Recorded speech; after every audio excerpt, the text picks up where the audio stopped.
listeners, and welcome to the program Talking Audit, a 1 hour educational program in collaboration with Radio Monrovia 92.1, showcasing activities of the General Auditing Commission, which so intend is to bridge the information gap between the GEC and the public.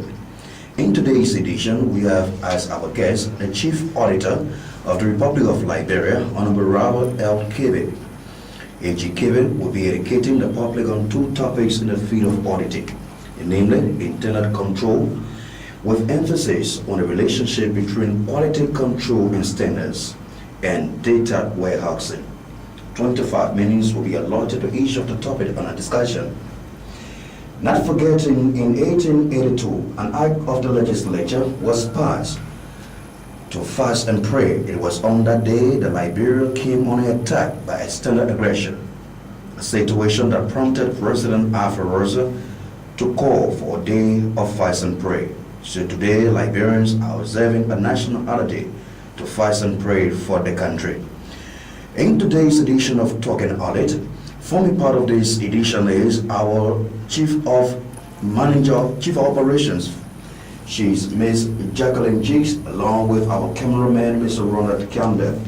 They're all in studio today to discuss this issue with the General of the Republic of Liberia. And I'm your humble servant, D. Edwin Clark, media analyst at the General Auditing Commission.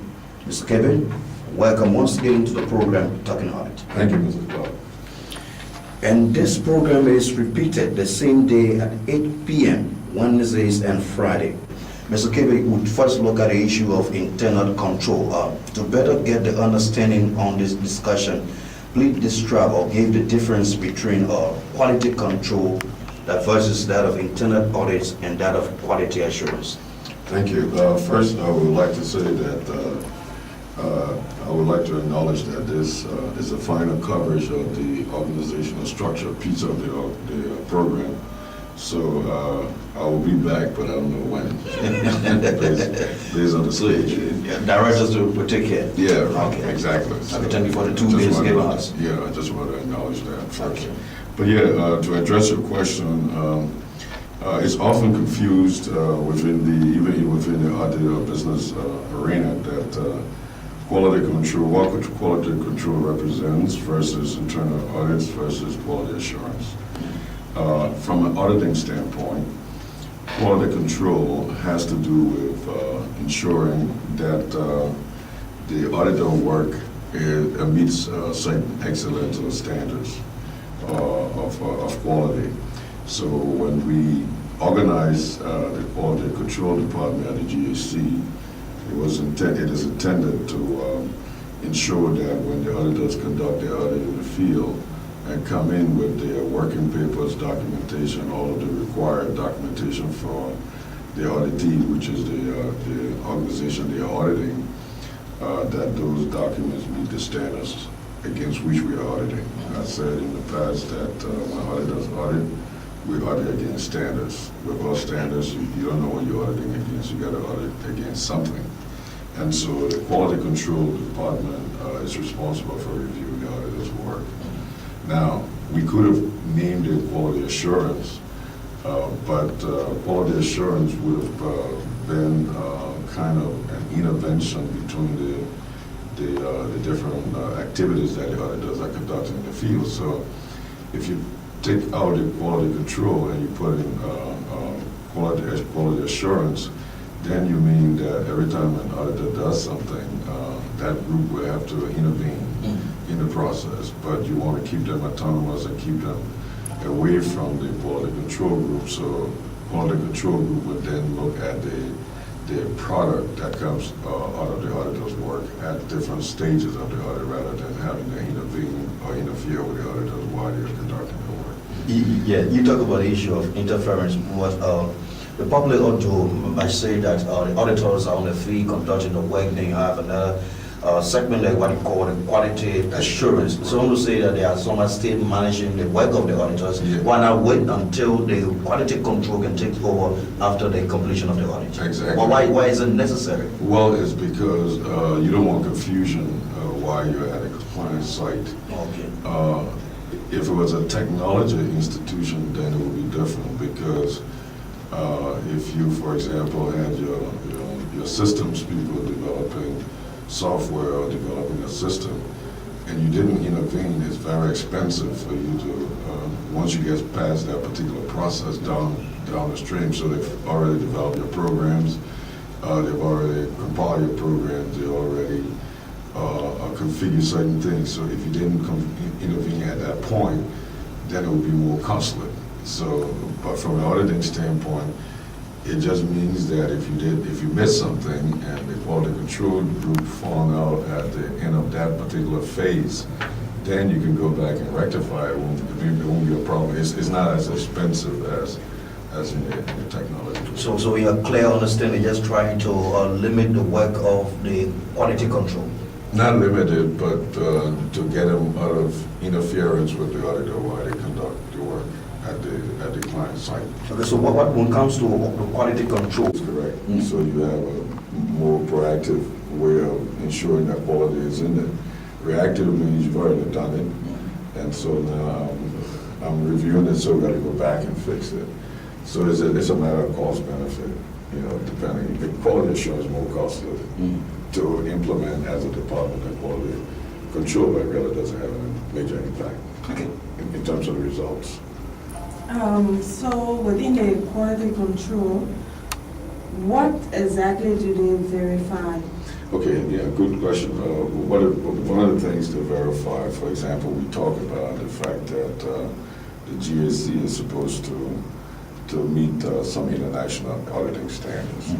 One of them, for example, is you go out there to conduct an audit, and let's say, for example, is a cash disbursement cycle. Cash disbursement cycle meaning how what do you go through in the process you go through to disperse cash.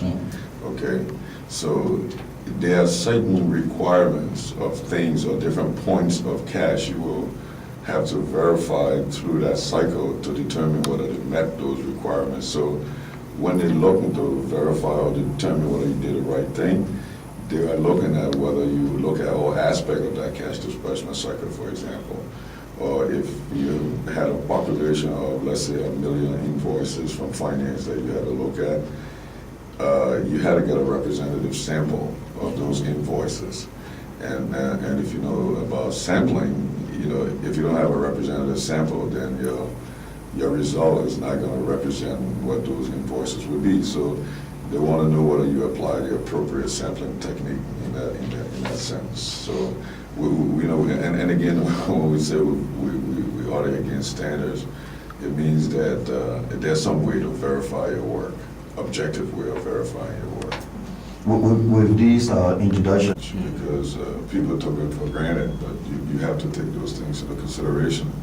So the culture, the change of the mentality is the key thing. But we're getting there because the directors that we have put in place in each one of these different departments to lead those departments are going to do the work, and then the rest of the people will learn. And that's the advantage of having top-notch people at the head of your organization. So okay, let's get on. So you will say that quality control is the auditor of the auditors. auditor's work. That's the best way to put it. Quality control is the auditor of the auditor's work. Okay. And now with the explanation relative to quality control and that of quality assurance, for example, let make the G's as a reference. You have the Department of State Enterprises going about conducting audit of the National Port Authority, NOCA, and so forth. So in the process of conducting the audit, can we say that the head of the Department of State Enterprises serve as quality assurance person in guiding the process? For example, if you are conducting audit at NOCA? No. Okay. And that's why we have a separate department, because just as we are going to locale to determine whether locale is doing what they need to do operationally and legally, we also want to know whether our auditors are doing the right thing. So it's separate from the head of that? Exactly. Okay. So the quality control department is separate, and we just hire our director for quality control. So in the process of the quality control work, does this department seek the advice or consultation from directors of various departments that spearheaded the audits on their jurisdiction? No, they are supposed to be technical enough to understand Okay. what needs to be done. Okay, so if there's any type of interaction, they will mostly interact with the standards department. Because the standards department is the one that sets the criteria and standards and the template for auditing that entity. So they're the guys who form the other intellectual guys, and these are the guys who make sure that what they say you need to meet at a minimum is being carried out. Yes, another important issue is when people talk about internal control and that of internal audits. Are they the same, or there are big difference, or No, what's the role of internal audits and that of internal control? They're the same, but Okay. internal audit is going to audit the rest of our departments. From within? Yes. Okay. Including human resources, finance, Recruitment. procurement, everybody else. Okay. But then internal audit is auditing, internal control is auditing the work of the auditors. So internal audit is auditing ourselves internally to make sure we're doing the same. So what's the status of the Department of Internal Audit at GSA? Department of Internal Audit has been implemented, excuse me, and they have been implemented, and we're in a full swing. We started already. Like I said before, we got 120 computers and some printers and high-speed printers and stuff in. And we're doing inventory and trying to implement an inventory management system that will ensure that we have adequate control over the disbursement and use and operation of those expensive devices. Okay. How does internal audit improve the institution? Internal audit is implementing in order for us to audit ourselves to make sure we're in compliance, just like we audit everybody else to make sure they're operationally complying with the mandates of their entities, the legal aspect of the entities. Internal audit is ensuring that we are conforming to PPCC requirement, PFM laws, best accounting practices, and so on. So they are auditing us. We don't want, just as we audit folks out there, they are auditing us. Now, then the question comes about what becomes the role of the GSA with that of internal auditors of various government ministries and agencies? Okay, well, the GSC, we serve as external auditors. And the difference between an internal auditor and an external auditor is that the external auditor reports to usually the board of directors in a business setting.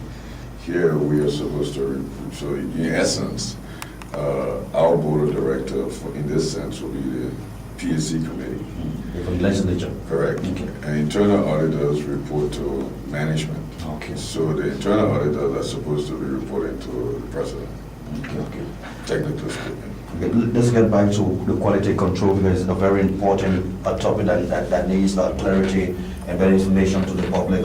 You say after this stage of quality control, where the product or process meets an intended value system, after this process, what next for the work of the auditors? Okay, now, my job is, as the Auditor General, is to review all of the audit reports. Yes. And I also, on an ad hoc basis, convene a board, okay, an audit committee. Okay. So by that, I want to involve other high-level auditors, audit managers or director in reviewing the audit report.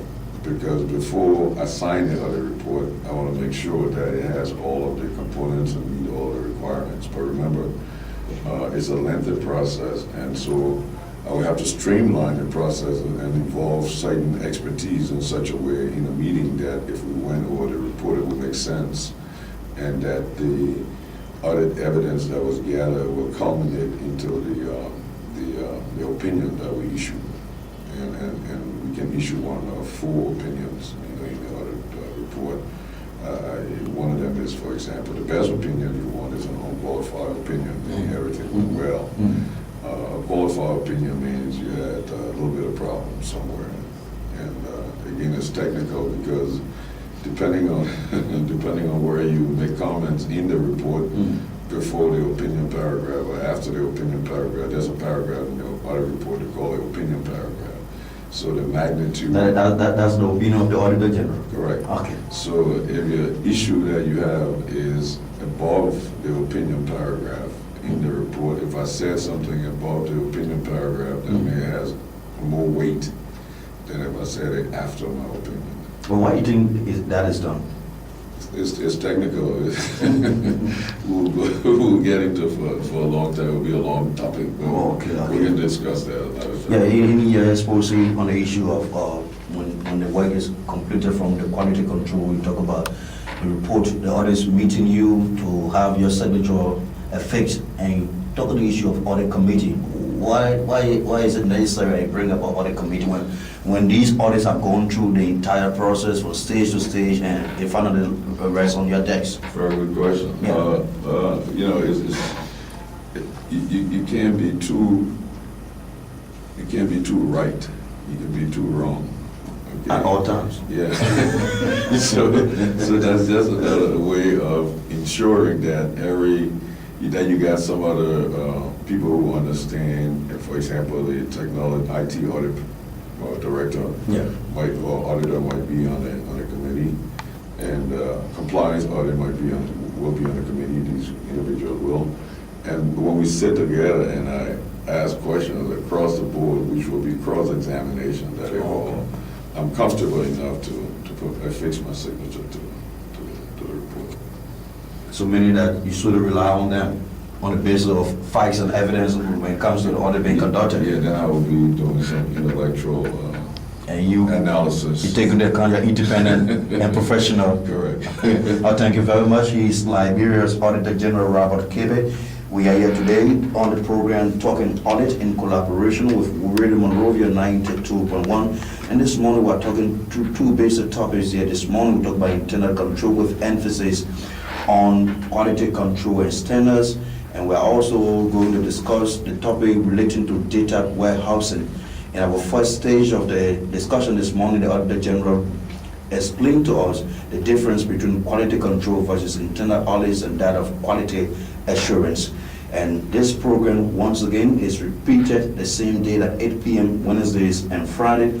We're going to take our first break. When we come back, we come to part B of the program, talking audit relative to the quality control and that of standards. Up to the possibility of errors.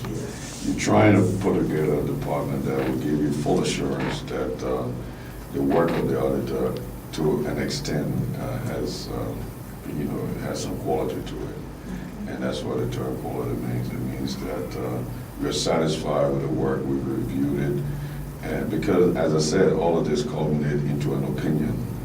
And one of those four opinions, the best opinion, as I said, I think I started off, I didn't complete that, but the best one you want to have is an unqualified opinion.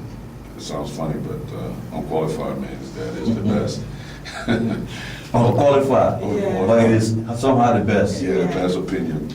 A qualified opinion, it means that you got a little bit of problem, or a medium type problem. But if you think about it in the sense that we have qualified opinion because there's something wrong. Okay. We have no qualification. We haven't qualified to have any wrong in it, so it's unqualified. Okay, thank you. Then we got adverse opinion. The adverse opinion, it means that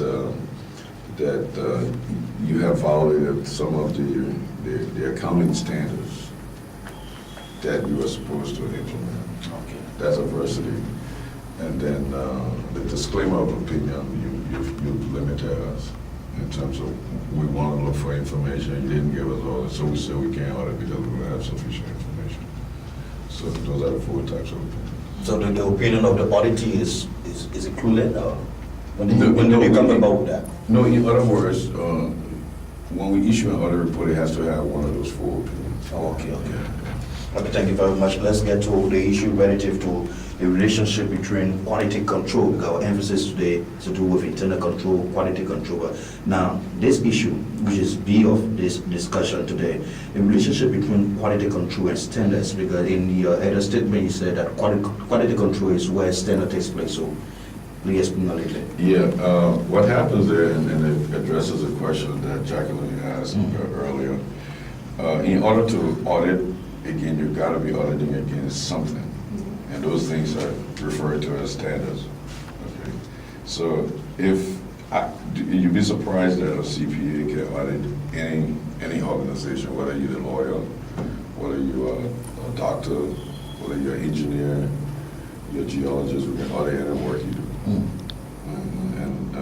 How is that done? It's because if you were a doctor and you sent us to audit the work of a doctor, we will first want to know what the doctors are supposed to do, what each machine in the organization, in the hospital means, and what it's supposed to do, how it's calibrated, and the result of the machine, are they reliable? If the machine is printing out a piece of paper, what does it mean? If you tell us what those things mean, then we can come in there, and based on those things, we will audit against those standards, right? So we can even audit law. Okay, if you had a new city and you decided you had a new country, let's say you found a new country, and you say we have all these laws that you got to abide by, we can come in there and go to the courthouses and see whether when individuals violated the law and police arrested them and they went to court, whether those things were carried out according to the law, because we will have records that we can look at. So if you consider that, then those are the standards against which you audit. So we can audit anything, because you told us exactly what you're supposed to do, and then we audit after you to see whether it was done. So the question comes about what will be the most preferable standard to use if you go about auditing an organization as a CPA? It has to be relevant. It has to be relevant to the topic or to the institution?